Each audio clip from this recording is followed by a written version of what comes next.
Well, I am a Scientologist. Yes.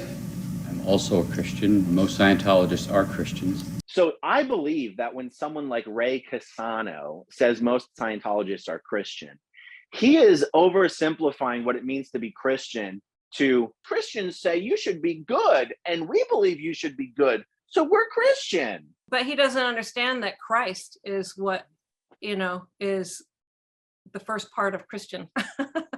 The word Christian isn't even in the Bible. It's what people made, afterwards, but it's like people, followers of Christ. I mean, one of the things that Jesus talks about is false prophets, and that they're going to rise and deceive many.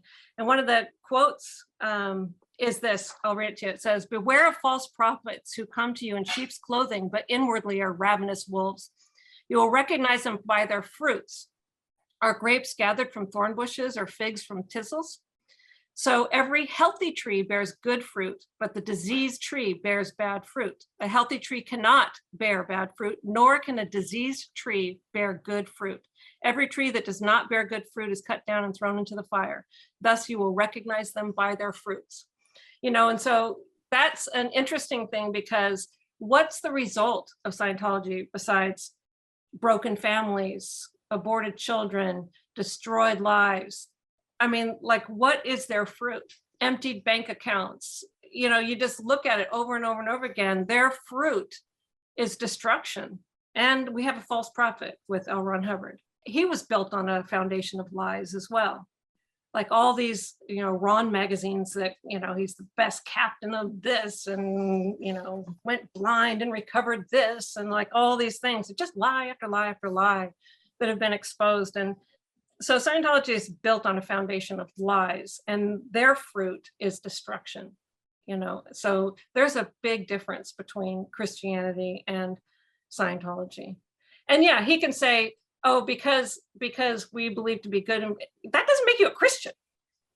I mean, that doesn't make you a Christian. You're destructive. You're completely destroying people's lives. You're a destructive organization that comes after its critics. I mean, and there's nothing Christian about that. So let me ask you this. Is it possible to be Christian and not believe in heaven or hell?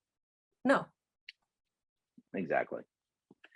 Scientologists, it's not possible to be a Scientologist and to believe in heaven or hell. It's not That's possible. right. No, you're, as a Scientologist, you think you go body, body, body, body, body. You're just go, repeat it. You're just on this conveyor belt of going from one body to the next body to the next body. And that's not there's heaven and hell. And God gave us a free will to choose. Do we want light or do we want darkness? And, we have our life here that we live, and we're learning as we go. Everyone's got a story. I've done hundreds of funeral services, and I write people's life stories in these services. And one thing I have learned is that everyone has a unique, unbelievable story. And so their story, they go through whatever their learning experience is, and and you have a destiny, a destination after this life of either heaven or hell, and you get to decide what that is. So similar question, is it possible to believe in past lives, that you in reincarnation in any form, and be a Christian? You live once, based on one of the quotes in the Bible, where you live once and then your eternal home is decided. So I don't know if, I don't pretend to know if, what if you go home and then you want to do, you go over with God, maybe a different experience or something like that. But that's not what it says. It's not what it says. But, who knows if there's maybe an exception? I have no idea. But it does say that you live once. I think I wrote it down in here somewhere, because that's something that's different than what Scientology says. Okay. Yeah. Is the practice in Scientology of security checking, sec checking, interrogating someone to get them to admit and take responsibility for their destructive acts, and that this process will increase your spiritual awareness and your reach, is the practice of sec checking and the philosophy behind it counter to Christian belief? Mm-hmm.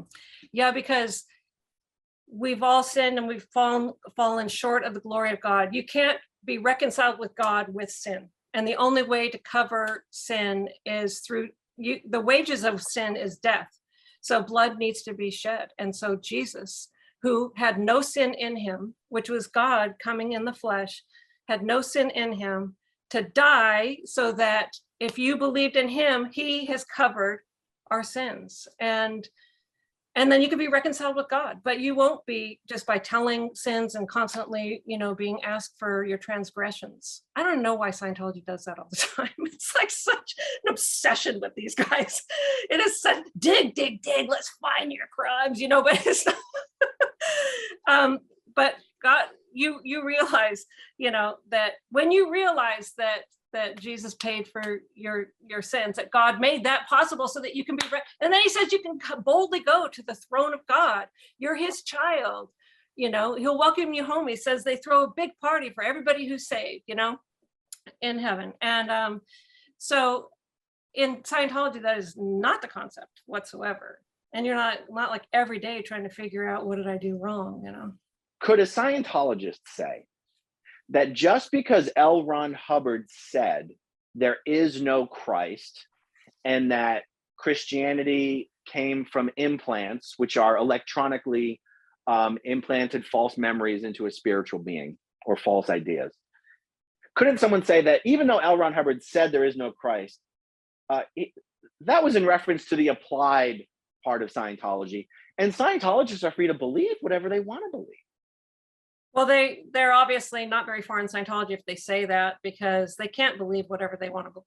They have to believe what L. Ron Hubbard says. Every word of what he says, every comma is placed where it's supposed to be placed, so that's not the case, and then plus you get audited on the material, like where God and the devil and angels is part of your reactive mind, and you're trying to get all that audited off of you, the reactive mind audit. So it's not just a belief system.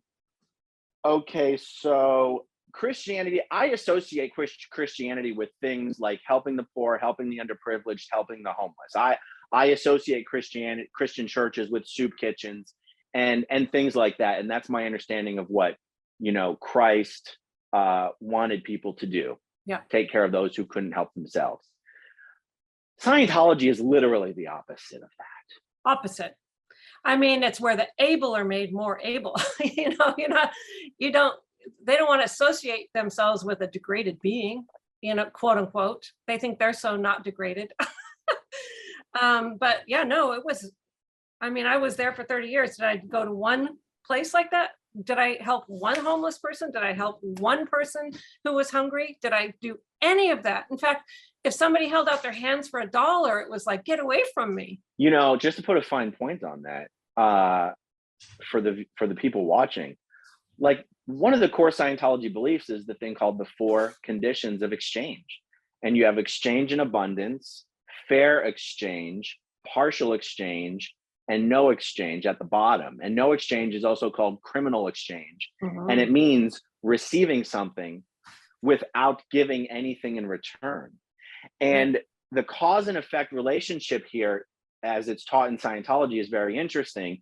It's not just that criminals expect to receive things without giving something in return, but that if you give someone something without getting something in return, you're actually forcing that person to become criminal, and they will go and behave like a criminal. Point. And you did that to them. Yes. And you would never let somebody take something or borrow something without making them give it back. Because you're forcing them to be a criminal out exchange. That's right. And that it's almost a bastardized belief that the way to help the poor is to give them things. Scientologists literally believe that by continually giving poor people things for free, you're dooming them to be criminals perpetually. That's literally what Scientologists believe. And the other thing that was associated with that, degraded being. You mentioned degraded being. Yeah. So DB, or degraded being, is an insult. It's a derogatory term. It's an insult. It's a common insult in Scientology. If someone comes in wearing, you know, flip-flops, old sweatpants, a dirty t-shirt, maybe unshaven, and is like, oh, I wanted to, maybe I saw a bookstore. It'd be like, get this DB out of here, right? I mean, my mom was overweight and she was classified as a DB. I mean, she Yeah. was working her ass off for Scientology, and she was, this one gets me really riled up because she was classified as a DB because she was overweight. Yeah. Incredible. And if you know, Scientology has its own dictionaries. And if you look up the term degraded being in a dictionary, it shows you a sketch of a disheveled homeless person. And this leads to my question to you. Are there any words in Christianity that are derogatory words that refer to the poor? Is poor considered a derogatory word? Like, I don't, this is where I get into gray areas. It is not a derogatory word that I know. I mean, you're encouraged to give to the poor and to help the underprivileged, and you know, and your reward will be in heaven for doing things like that, you know, and that's what it says. And it even talks about it in the Bible that those might be angels. So there's not a derogatory word that Christians use when they see someone who's homeless or poor or underprivileged, or, you know, not pulling themselves up by their own bootstraps, if you will, or something. There's no like looking down at your nose at these people. God created everyone equally, you know, and so if somebody needs help, it's like that, you know, a lot of people have heard about the Good Samaritan, but it's somebody, you know, who was injured on the side of the road and people would just go by and look at him and just keep going. Even big church, you know, people went by and left him on the side of the road. And then finally somebody came and helped him. And he was a Samaritan. They weren't even supposed to be associating with, you know, with him.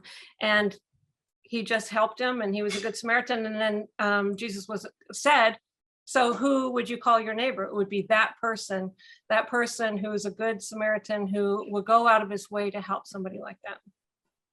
So even the concept that there are such a thing as degraded beings is not consistent with Christianity. Not at all. Not at all. And it's so not Christianity. You don't put any derogatory labels on people. I mean, you could say he's full of the devil or something like that, you know, or deceived or whatever, but that would be about it.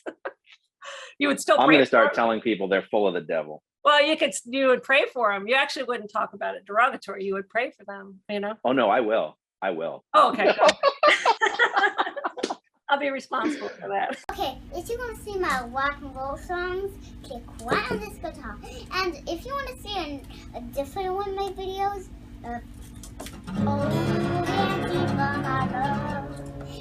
then you could click right inside here. If you have subscribed or not, subscribe